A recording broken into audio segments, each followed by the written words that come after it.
Bilyon-bilyon na ang ginastos sa flood control projects. Pero bakit tuwing umuulan, lubog pa rin sa baha ang mga Pinoy? Ayon sa Senate investigation, halos 2 trillion na ang inilaan para sa flood control mula 2010 hanggang ngayon.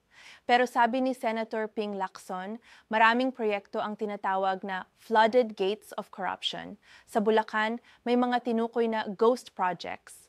Pondo umabot ng halos 9 billion pero kulang o halos walang natapos na infrastruktura. Kaya mismong si OA na ang nag-utos ng mas malalim na investigasyon. Kaya habang may nakikinabang sa pondo, ang ordinaryong Pinoy ang lugi. Palaging lubog sa baha ang bahay, sirang gamit at kabuhayan. Dagdag gastusin sa paglilinis at sakit. Kung nagamit lang ng tama ang pera, baka mas maayos na drainage at flood systems ang meron tayo ngayon.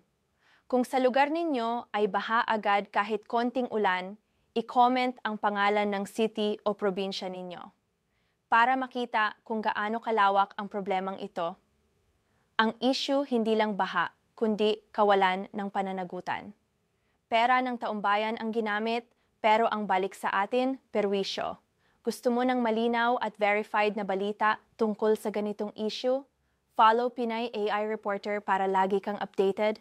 Source, Rappler, Inquirer, GMA News Coverage of Senate Probe, COEY Reports, Philippine News Agency.